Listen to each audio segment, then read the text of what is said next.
boa noite. Vamos iniciar. Esperar aqui o pessoal entrar. Gente, boa noite. Eu me chamo Cássia, sou psicóloga de formação. Eu tenho pós-graduação em saúde mental, saúde pública e dependência química. E sou mestra em consumo cotidiano e desenvolvimento social pela Universidade Rural de Pernambuco. Primeiro, gostaria de agradecer ao CRP por esse espaço, né? Atualmente eu estou na coordenação do GT, Estudos e Práticas do Psicólogo no Contexto do Envelhecimento Populacional. O nosso GT está atuando, né, na discussão do envelhecimento, relacionando isso à psicologia. Agradecer o espaço ao CRP para estar discutindo esse tema, esse tema tão relevante.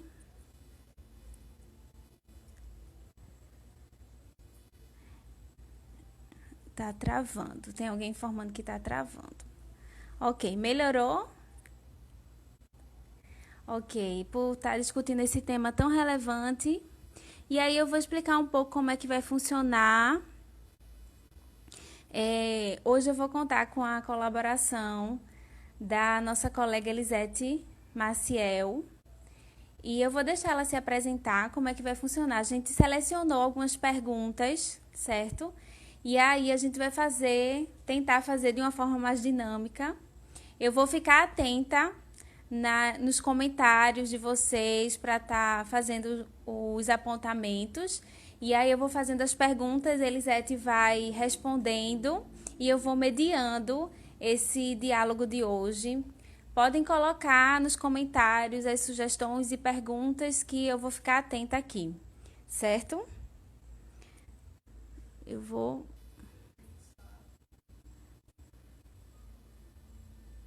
Colega.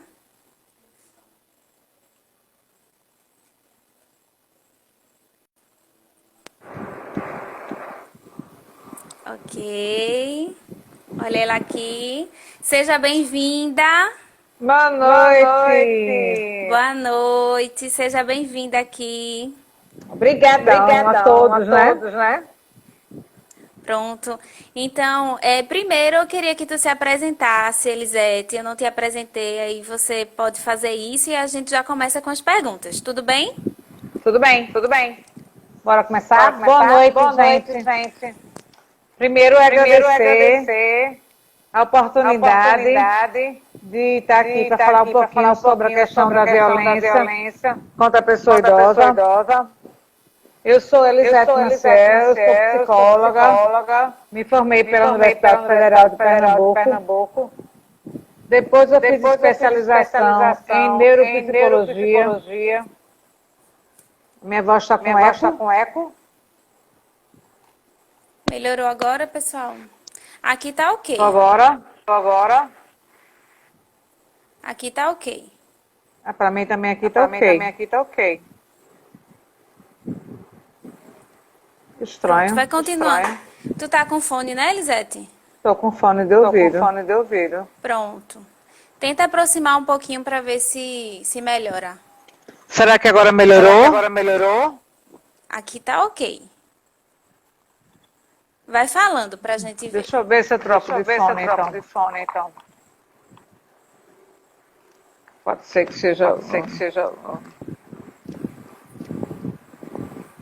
Vamos ver se.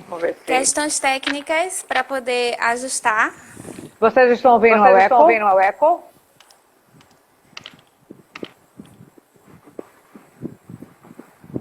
Estranho.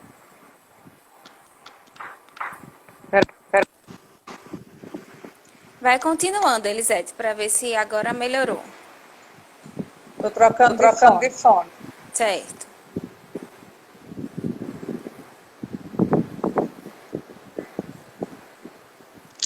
Melhorou? Aqui tá ok. Aqui tá ok. Tá ouvindo bastante eco, o pessoal tá falando aí. Eu vou fazer Tenta o seguinte, sem eu vou fone. sair, não, eu vou sair e entrar de novo. Pronto. Pode Pronto, ser que pronto, seja ok. alguma coisa. Conexão. Vamos tentar. Vai. Não o quê? Tô entendendo. É só o meu. Então eu vou sair.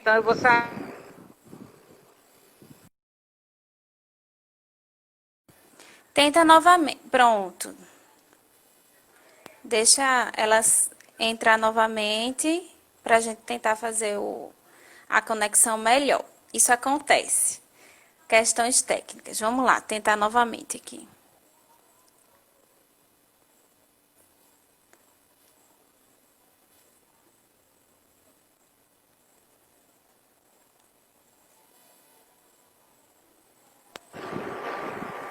E agora? Agora melhorou?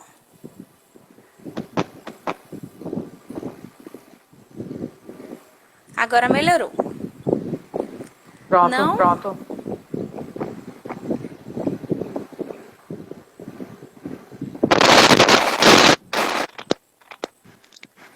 Fala agora, Elisete, para ver. Ainda tá com eco? Estranho. Tenta falar sem o fone para ver se Eu queria fazer agora. Pronto, a gente tenta. E agora? Pessoal, melhorou agora sem o fone? Pronto, vai continuando. Se apresenta, que a gente já começa com as perguntas. Gente, ó, eu tô sem fone. Só quem tá falando com fone é Cássia. Agora o pessoal parou aqui. Acho que o pessoal tá falando que o meu tá bom. Sim, agora melhorou. Pronto. Agora melhorou. Eu tô sem fone nenhum, tô falando direto. Tenta, Será que vai. não é o Se teu? apresenta. Tira o teu. Não, o pessoal tá dizendo aqui que o meu tá ok.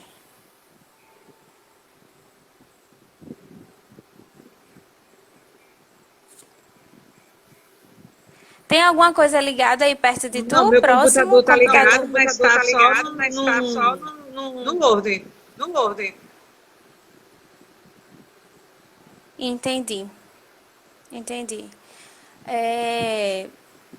Mesmo Vamos sem tentar. fome, tá travando. Pronto. Vamos tentar falando, tu se apresentando pra gente ver se o pessoal me dá algum tipo de orientação. E aí eu te falo, tudo bem? Rubenita falou que tá me ouvindo bem.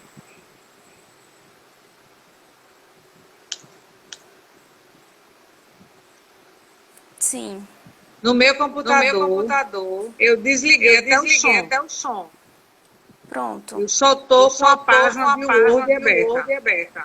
Onde está o meu roteiro?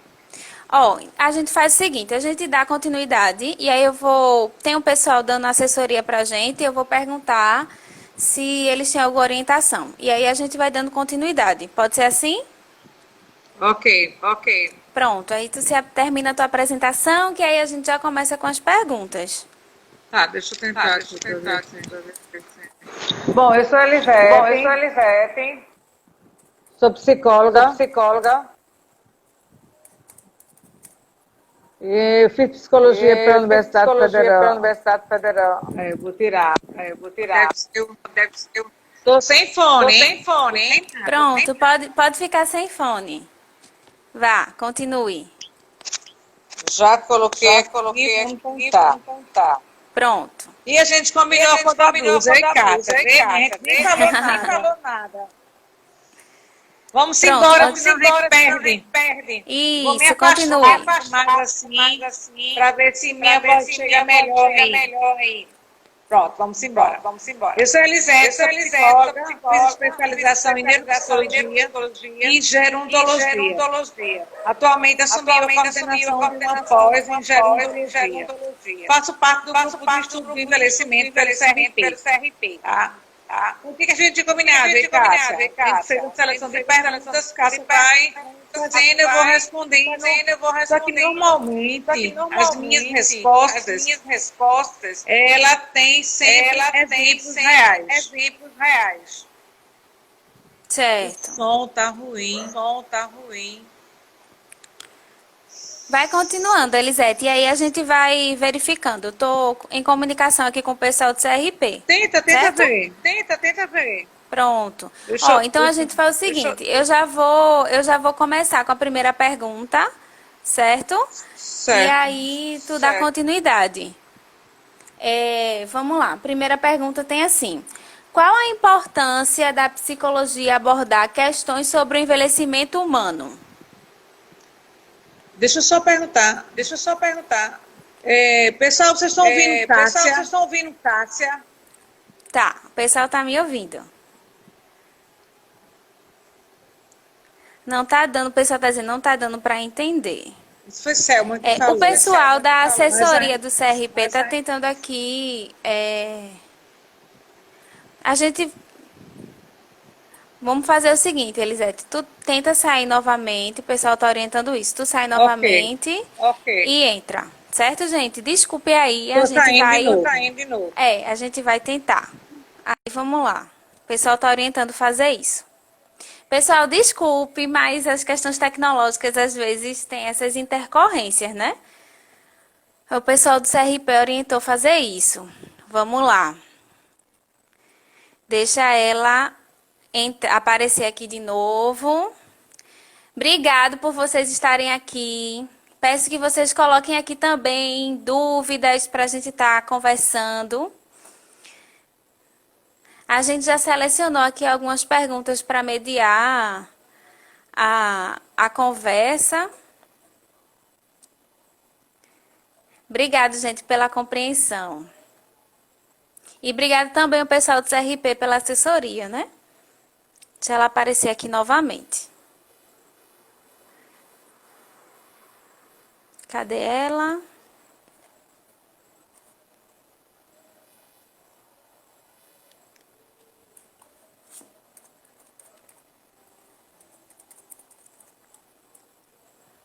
O pessoal está dizendo que o meu tá ótimo. Que bom. Deixa eu ver se ela aparece aqui novamente para a gente, de fato, começar.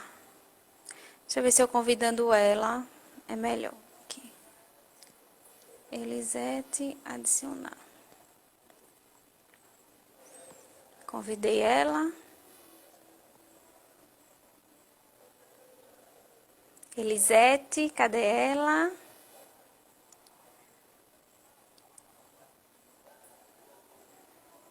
Acho que ela tá tentando entrar.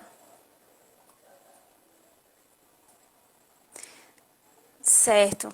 Gente, deixa, por enquanto que ela tá entrando, eu convidei ela aqui, tá aparecendo aqui, aguardando.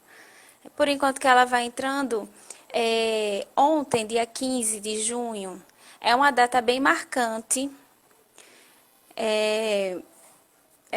Essa data, ela foi estabelecida no ano de 2006 pela Organização das Nações Unidas como o Dia Mundial de Conscientização da Violência contra a Pessoa Idosa.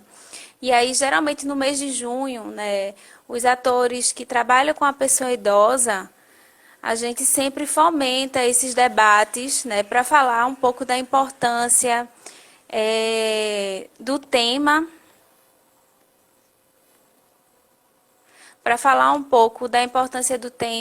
e também no âmbito da psicologia a gente pensar um pouco, né, os atores que trabalham com a pessoa idosa em diversas áreas da psicologia. E a gente vai utilizar esse... Pronto, chegou. Será que melhorou? Eu consigo lhe escutar bem. Deixa o pessoal se pronunciar aí.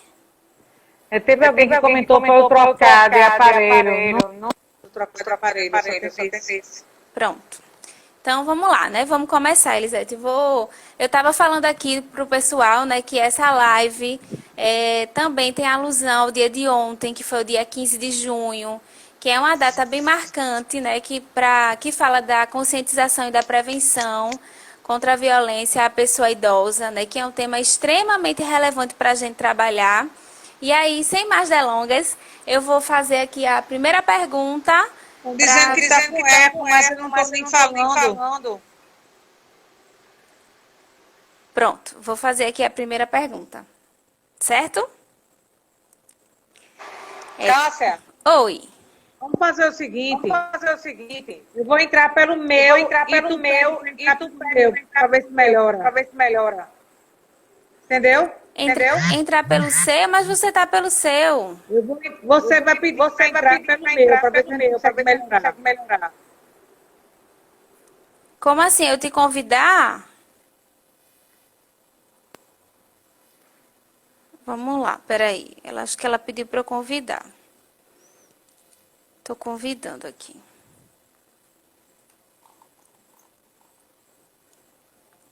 Convidei, aguardando Elisete Maciel.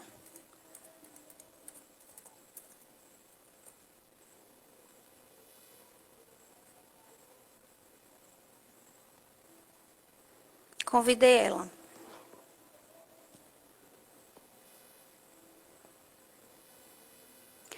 Pessoal ainda mencionando que estava com eco o áudio dela. Sim.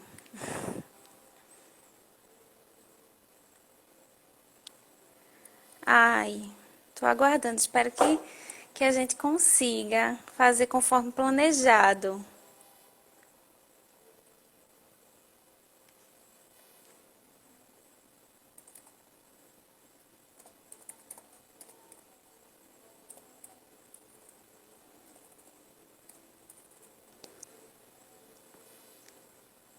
Cadê Elisete?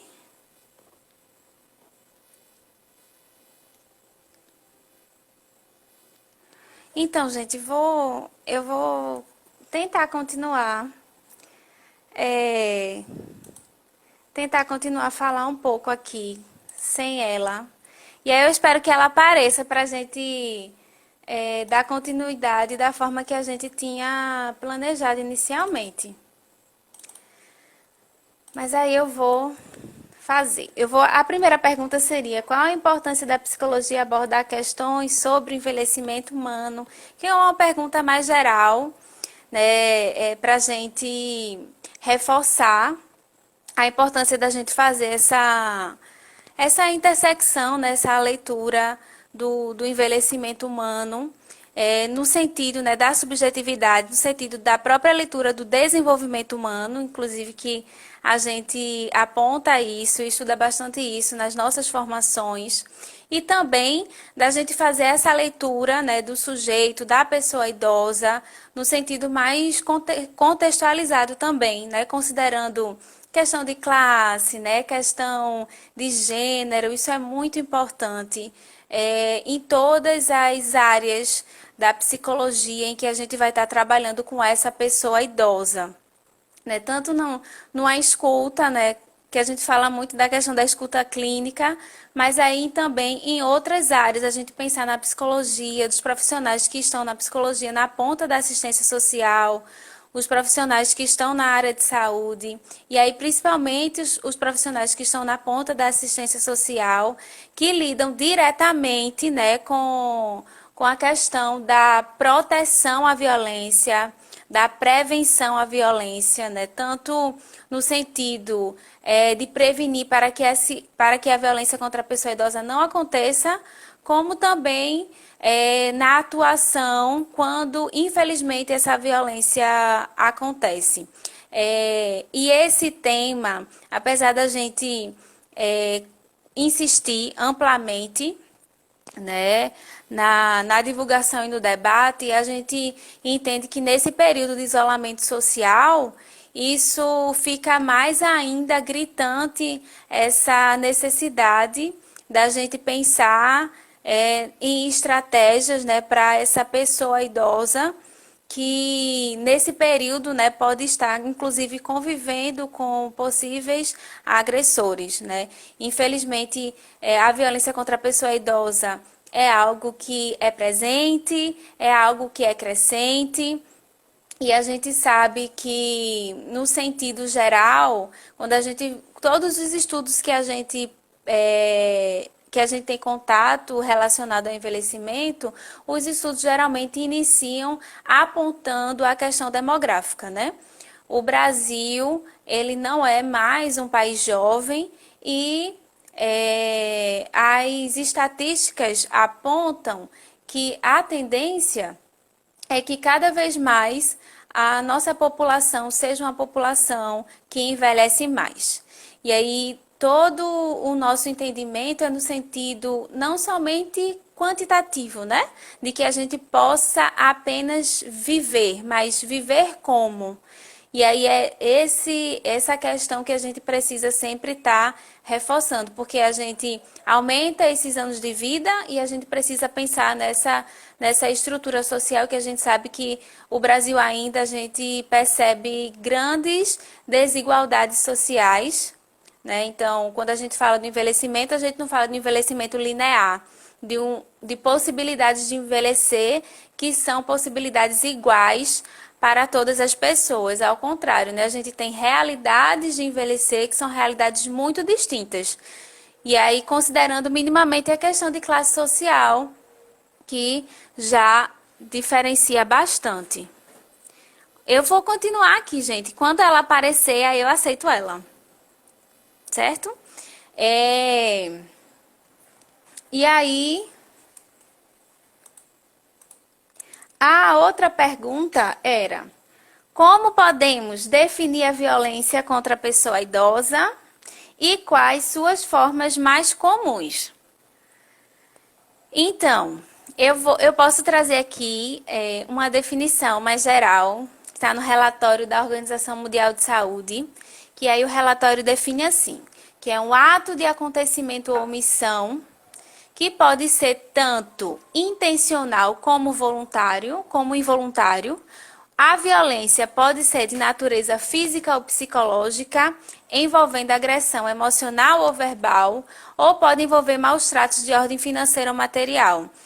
E nesse sentido também, numa questão assim de definição, aqui no Brasil a gente tem uma estrutura, né, das políticas públicas,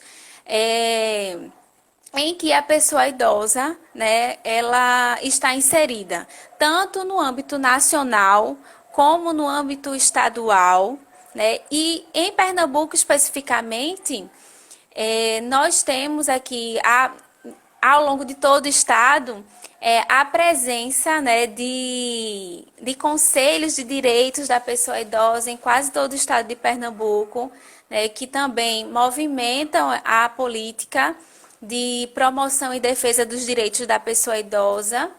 Em alguns municípios existem coordenadorias específicas da pessoa idosa, em outros municípios fica mesmo na questão da rede, né, na rede como determina as políticas públicas, tanto de saúde como de assistência social. E aí, quando a gente pensa nessa estrutura, existe uma lei que é fundamental, até quando a gente trabalha com o próprio idoso, né, para ele poder se apropriar dos seus direitos, que é o Estatuto do Idoso. E no próprio Estatuto do Idoso, ele traz uma definição do que seria a violência contra a pessoa idosa. Ele diz assim: violência contra o idoso é qualquer ação ou omissão praticada em local público ou privado que ele cause morte, dano ou sofrimento físico ou psicológico, né? Então, o Estatuto do Idoso também traz essa definição. Só para trazer assim no nível de compreensão, nesse arcabouço legal, digamos assim, aqui em Pernambuco a gente tem uma coordenadoria a nível do estado, a gente tem uma coordenadoria, né? A gente tem a nível de municípios, também aqui no Recife a gente tem uma coordenadoria responsável pela pessoa idosa. E aí essas instituições, né, elas vão se dialogando juntamente com os profissionais que estão na ponta para poder trabalhar na proteção e na prevenção à violência. E aí, na pergunta também tinha falando sobre os tipos, né? Quando a gente fala de tipos de violência. De maneira geral, numa topologia mais geral, a gente pode pensar na violência autoinfligida, que é quando a pessoa comete, né, para si mesmo a violência, por exemplo, no caso de suicídio, que é algo que vem aumentando muito entre pessoas idosas. Tem a violência interpessoal, a violência comunitária, a violência coletiva. E no sentido mais da natureza dos atos violentos, conforme a OMS, a gente pode distribuir como violência física, violência psicológica ou emocional, violência financeira ou material, abuso sexual, né, violência sexual e negligência. Todos esses tipos de violência são muito presentes, né?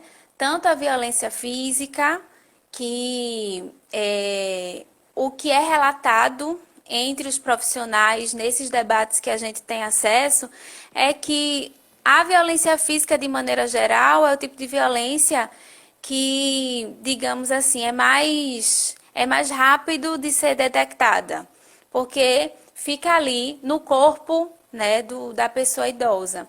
Mas outras violências também são muito presentes, né?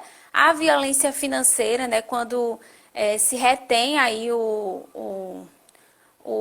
os bens, o benefício, o cartão, indevidamente dessa pessoa idosa, a violência sexual, a negligência. E acredito que nesse momento a gente pode aproveitar esse espaço para poder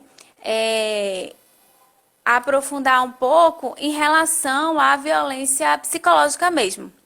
Que aí a gente percebe assim vários estudos que levantam essa questão no sentido de que a violência psicológica é algo que está muito presente nas relações, mas que é muito difícil de ser identificada. Porque, às vezes, inclusive, o próprio idoso ou a própria idosa não consegue identificar que existe ali uma violência na relação, porque entende que aquele tipo de comportamento, aquele tipo de relação é própria daquela cultura familiar. E aí é bem mais complicado de identificar. E os profissionais de saúde, os profissionais da assistência, eles sentem essa necessidade de um diálogo maior nesse sentido, né? Para tentar se aproximar e tentar identificar. E aí a gente, né, do campo da psicologia, a gente tem essa sensibilidade, né, na escuta, na observação. Então a gente tem aí uma grande contribuição a fazer para esses outros colegas que trabalham juntamente, né, nas equipes multiprofissionais. A nossa contribuição nesse sentido, né, dos sinais de alerta que a gente pode tá percebendo, os fatores de risco nessas situações, por exemplo. Eu coloquei aqui alguns pontos que eu acho que é interessante falar nesse sentido especificamente da violência psicológica, né? Que como eu falei, que às vezes é difícil de identificar.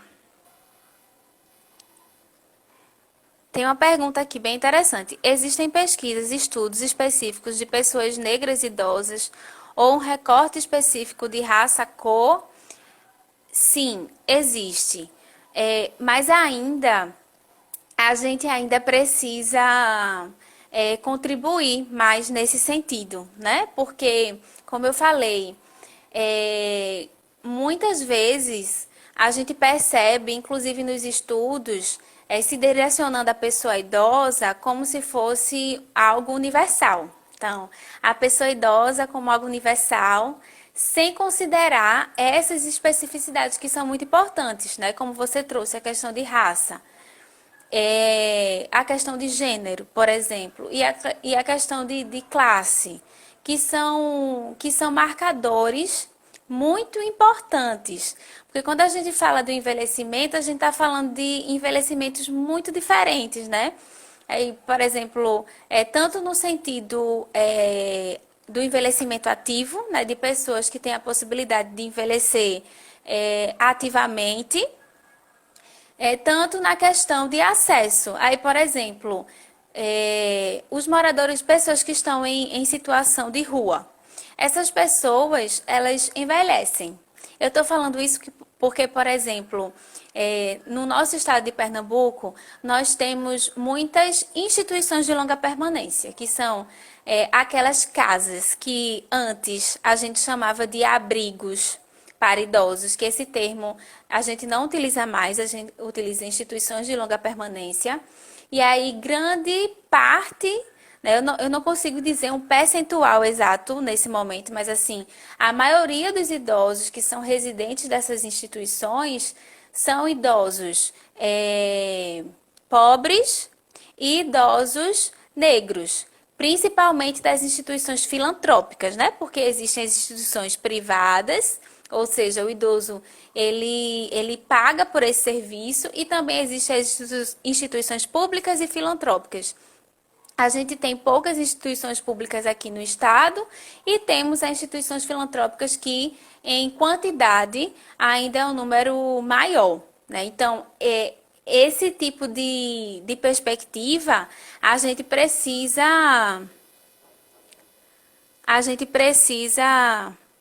aprofundar. Deixa eu ver aqui se eu consigo chamar a Elisete mais uma vez. A gente precisa aprofundar. E aí, voltando, eu tô... Ai! Será que a gente consegue agora, Elisete? É agora. Será que a gente consegue? Não, tá dando eco. Será? Agora eu tô ouvindo eco. Você tá ouvindo eco? Sim. Você olhou o WhatsApp? Tentei. Você quer sair novamente? Silvani, ela tá aqui, Silvani. Tá dando eco por aqui.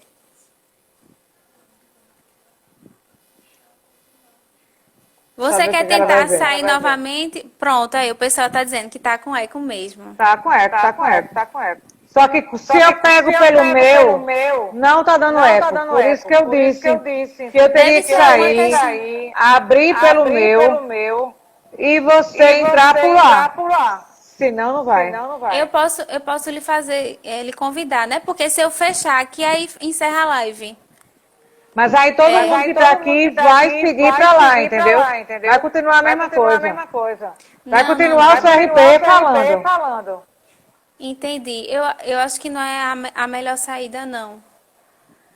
Mas, ó, Silvani tá pedindo pra tu tirar teu fone. Já tirei o fone. Já trocou o fone. Não tava dando eco. Já trocou o fone. Já... Né? Ó, eu tava aqui nas perguntas e também tentando aqui verificar o que o pessoal tá comentando.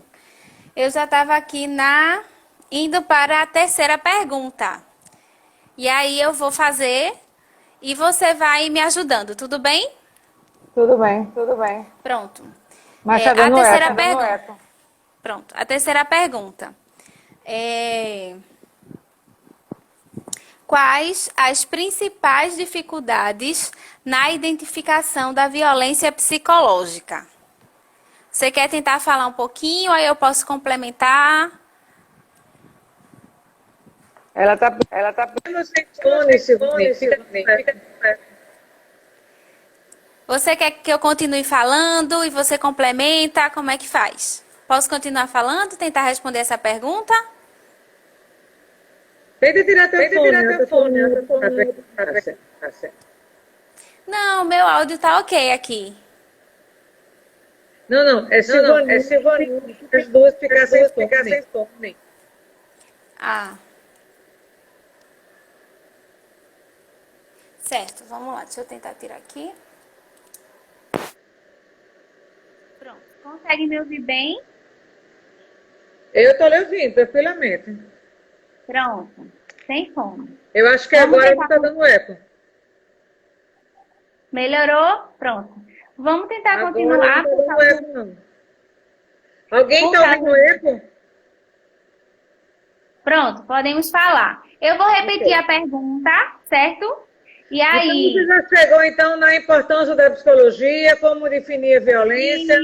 Estou na terceira pergunta. Eu vou já repetir citou os tipos de violência? Isso, já. Eu vou Quais repetir. coisas que tu citou?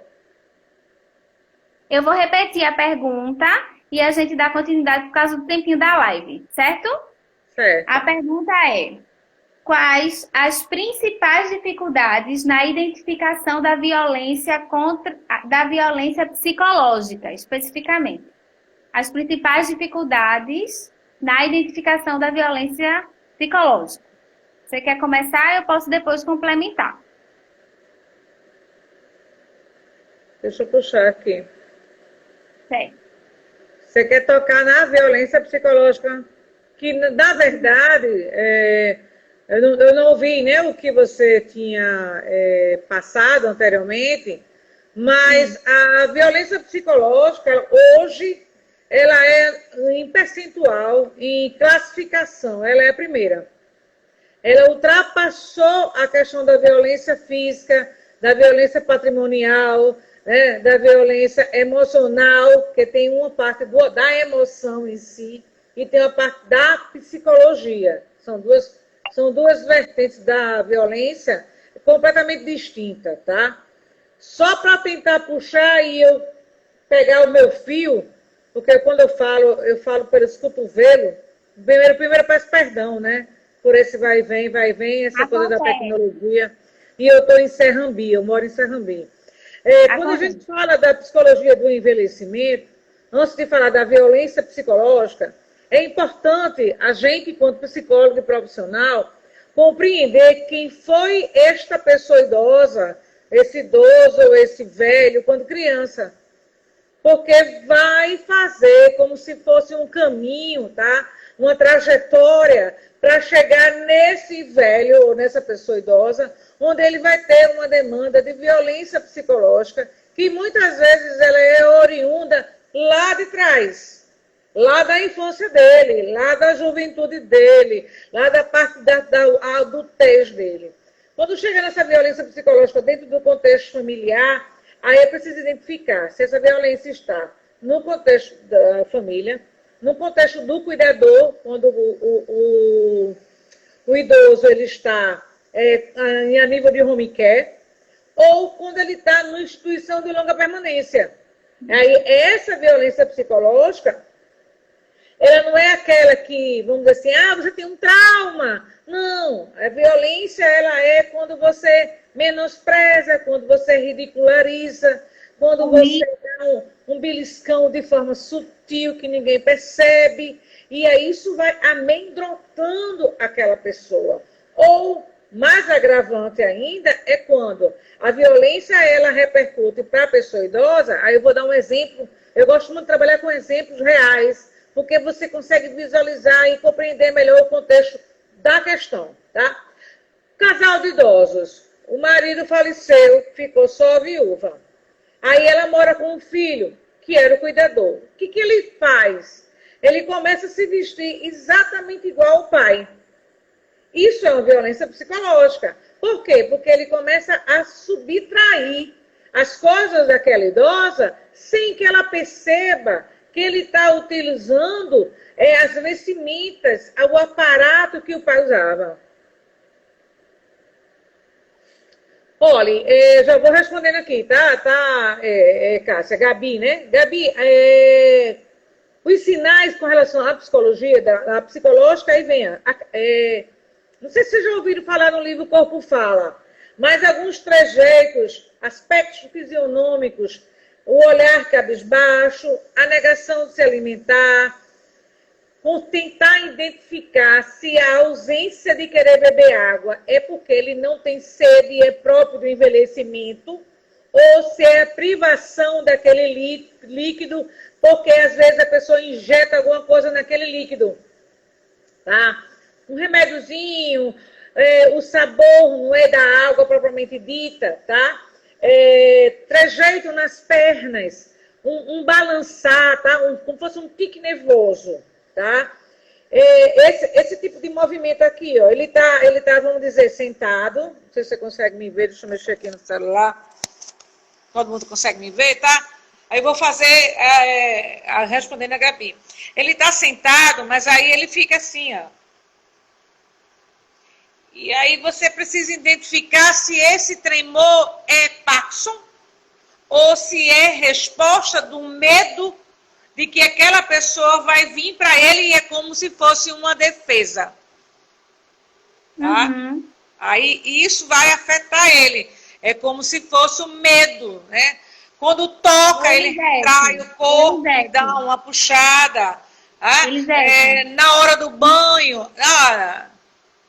O medo, e aí a gente pode reforçar essa questão. Fralda, veja, aí quando você tem um medo de trocar fralda, aí já vem a questão da violência sexual, né? Porque muitas pessoas se aproveitam da apropriação. Até porque quando o idoso ele usa fralda, ele necessita de pomada para eliminar a questão de assaduras, que nenhuma criança utiliza a assadura. E normalmente você vai colocar, se for o homem, embaixo, no caso dos ovos dele. Ô, Elisete. Como você intervém? Elisete. Tu vai seguindo aí. Tá. E aí a gente pode reforçar a questão do medo de maneira geral. Vai olhando as perguntas, né? Porque senão eu vou ficar querendo responder. E aí eu não consigo continuar. Pronto. Só terminando de responder. Elisete. Oi. A gente pode reforçar a questão do medo de maneira geral, né? Inclusive, assim, por exemplo, a gente observar se a pessoa idosa sempre tem medo de falar quando está na presença do cuidador, né? E quando a gente fala de cuidador, né? E quando a gente fala de cuidador... Certo. Quando ela tem medo de falar, o que o psicólogo tem que fazer? Você tem que chegar perto. E como é que você vai descobrir? Primeira coisa é através de uma anamnese. Uma anamnese estruturada, com algumas perguntas. E dependendo das respostas que aquele idoso dá, você tem que ter a delicadeza de fazer uma outra pergunta. Aí eu vou dar um exemplo, tá? Tipo assim, são perguntas abertas e gerais. E aí eu coloquei aqui algumas perguntas no meu roteiro para passar para vocês, tá certo? E aí eu vou ler aqui dentro do meu roteiro. Certo. Primeiro é assegurar que todas as perguntas que estão sendo feitas vai ser a nível de confidelidade, para criar confiança de que tudo que ele falar vai ficar ali entre aquele profissional e o idoso. É o primeiro ponto, porque você precisa criar uma conexão de confiança, senão não fala. Ele vai achar que você vai falar para o filho, né, para aquele suposto agressor, e que quando você for embora, ele vai simplesmente revidar dele. Sim. Esse aí é um ponto, né? Aí o outro ponto, vejo que o senhor não pode se levantar da cama e passa a maior parte do tempo deitado. O senhor sente alguma dor? Está lhe incomodando? A fralda lhe incomoda? Quando o senhor sente alguma dor da parte da bunda, não fala da genitália, não fala do ânus. E aí ele vai terminar respondendo, não, eu sinto uma dor. Tem como o senhor apontar o dedo, onde é a dor? Aí vamos dizer que ele aponte na parte da bacia. Vamos numerar essa dor de 0 até 10. Como é que o senhor diria essa dor? Aí ele vai dizer, não, essa dor aqui é 6. Você não é fisioterapeuta. Você está fazendo a sua anamnese e fazendo perguntas. E aí você faz dor 6. Existe uma escala de dor. A dor 6 já é uma dor um pouco incômoda e que precisa de uma investigação. E você faz uma observação na sua ficha. Dor 6, investigar e bota uma interrogação para ver se aquela dor é uma dor que vai repercutir, aliás, ao profissional da fisioterapia, ou se é uma dor que precisa anotar, verificar a origem dessa dor, ok? Aí veja assim, o que mais lhe preocupa com relação à sua saúde? Aí ele vai dizer, um exemplo, tudo aqui é exemplo, certo, gente? E ele vai dizer, não, me preocupa porque eu não consigo mais ter autonomia. E aí, como não consegue ter autonomia, que é aquela autonomia das atividades de vida diária. Existem 2 tipos de autonomia que é fundamental na pessoa idosa. É a atividade de vida diária e a atividade instrumental de vida diária. Quando ele está cometido de um adoecimento, uma das duas, ou a instrumental, vai ser afetada. A diária, ele pode fazer alguma coisa, tipo lavar uma louça, tirar o prato da mesa, descascar uma verdura, fazer algum suco. São tarefas, atividades que são leves e que não há um comprometimento. Uma outra coisa importante que você faz na anamnese é ver, através dos testes de rastreios, que seria um mini exame de estado mental, o 10CS e o escada de depressão, como é que está o processamento cognitivo dele. E aí, que processamento cognitivo é esse? Pergunte a data, o estado, qual é o nome da rua. Ah, quantos filhos o senhor tem? Ah, eu tenho tantos filhos. E o sabe o nome, é casado, tem neto. O que é que o senhor comeu ontem? O senhor tem se alimentado bem? São perguntas dentro de uma ficha de anamnese, em que você vai pontuar, você vai buscar, você vai verificar quais são as possíveis ações que o familiar ou o cuidador, a pessoa que está violando ele, esteja fazendo. Por quê? Quando você é psicólogo e que estuda muito a questão do envelhecimento, você já tem noção da prática mesmo, do tanto que você estudou, ou das suas práticas mesmo, as perguntas, as respostas chaves que envolvem a questão da psicologia. Qual é o medicamento que você está tomando? Ah, eu tomo esse. E o senhor sabe os horários? Porque muitas vezes existem medicamentos que são dados sem o médico saber, fora do horário. E aí o idoso, tem idoso que ele tem ainda a cognição dele muito boa. E não, eu posso tomar 3, 4 remédios. Mas aí os remédios não estão vindo. Elisete, já. Vamos embora. Eu vi aqui acabou de sinalizar para a gente que a gente já está, infelizmente, nos momentos finais. Mas aí teve 2 pessoas aqui que fizeram perguntas bem semelhantes, que também era uma pergunta nossa, que quais os órgãos de defesa e promoção, né, dos direitos da pessoa idosa? De que maneira que a gente pode encaminhar as denúncias? Acho que essa é uma informação bem importante a gente dar nessa live, né? A gente pode citar o Disque 100, né, que é o nacional, a gente pode citar o Disque 100. Os conselhos das pessoas idosas, os conselhos de direito também recebem denúncias. Aqui no estado de Pernambuco, a gente tem as ouvidorias, né, Elisete? A ouvidoria de Direitos Humanos, a Secretaria de Direitos Humanos, a gente tem a ouvidoria do Ministério Público, e essas denúncias, elas podem ser feitas sem a pessoa se necessariamente precisar se identificar, não precisa, pode ser anônimas, né? E essas denúncias, quando são realizadas, elas são encaminhadas para a rede de proteção, para os CRAs, para os CREAs, e aí vai ser toda uma verificação se essa família é acompanhada pela rede, né? Se essa família é acompanhada, se por acaso o idoso estiver institucionalizado, se como é que é a relação dessa instituição com a rede. Então, essa informação dos mecanismos, né, de como que a gente pode acessar essa denúncia é bem importante. Como a gente está chegando no final, acho que é importante também a gente falar um pouco dessa finalização. Tem alguma coisa bem importante, Elisete, que você ainda queria destacar para a gente poder finalizar? Só abrindo a ênfase em que você falou do Disque 100, quando a gente fala do Disque 100, o Disque 100, ele agora, ele está sendo inclusive utilizado pelo próprio idoso. Por quê? Eles estão agora mais conscientes, eles estão sabendo quais são os direitos dele através do Estatuto do Idoso, e eles estão fazendo valer esse direito. E como Tom diz que 100 é uma denúncia, não tem nome, ele consegue fazer isso, e ele também consegue, através da própria tecnologia que está agora avançando, eles conseguem denunciar.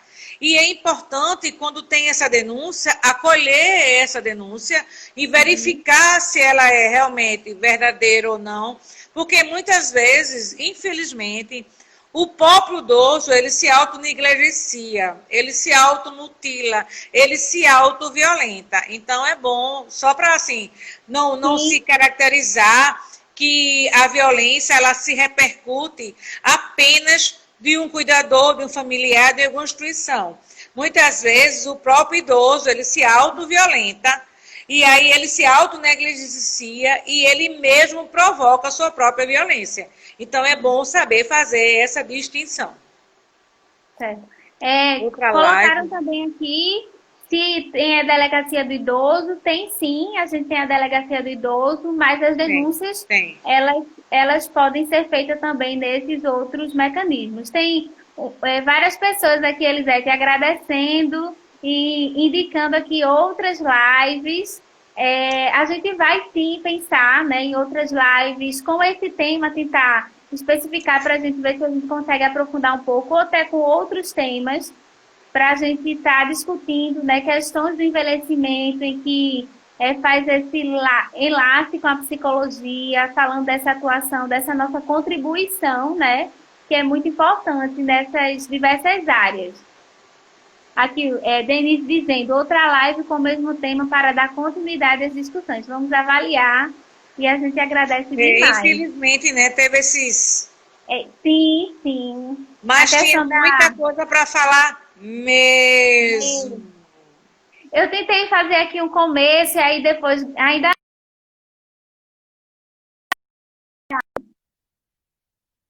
Podemos sim, para agradecer e ampliar esse espaço.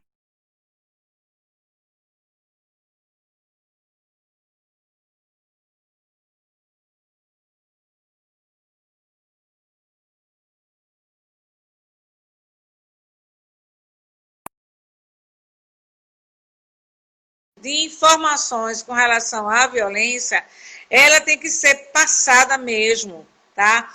E não, a gente olhar essa pessoa idosa de uma forma realmente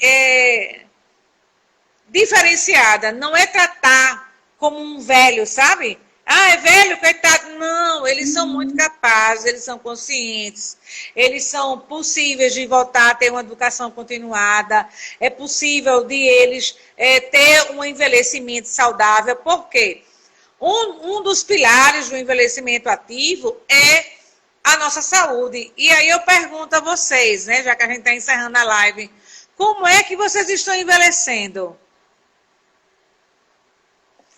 Exato. O envelhecimento da violência, né, começa por a gente, jovens, eu não estou tão jovem assim, né, mas jovem que a gente não está se cuidando, então nós já estamos nos violentando.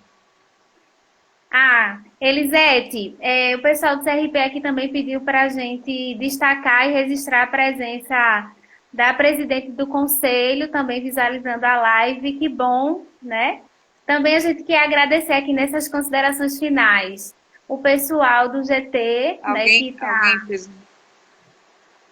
o pessoal do GT que está conosco nessa missão, né, de fortalecer, de ampliar os debates do envelhecimento. Eu também, Elisete, queria te agradecer pela participação. A gente teve esses problemas técnicos, mas quando conseguimos... Mil desculpas. Nada. Mas quando conseguimos foi muito importante a sua participação. Gostei muito de lhe ouvir e com certeza a gente vai viabilizar outros momentos, né, para a gente tanto aprofundar esse tema, porque é um tema tão amplo, tão diverso, né, tantas coisas para serem pontuadas e também outros temas. E aí vocês, pessoal que está assistindo, acompanhando, vocês também podem fazer sugestões de temas, né, e de pontos específicos que gostaria que a gente abordasse. Tá bom? E eu fico desde já à disposição para tirar dúvida, para perguntar. O que vocês precisarem, eu fico aqui à disposição. Muito obrigada. Obrigado, pessoal. Obrigada. A gente vai encerrar. Tchau, gente. Fique com Deus. Tchau.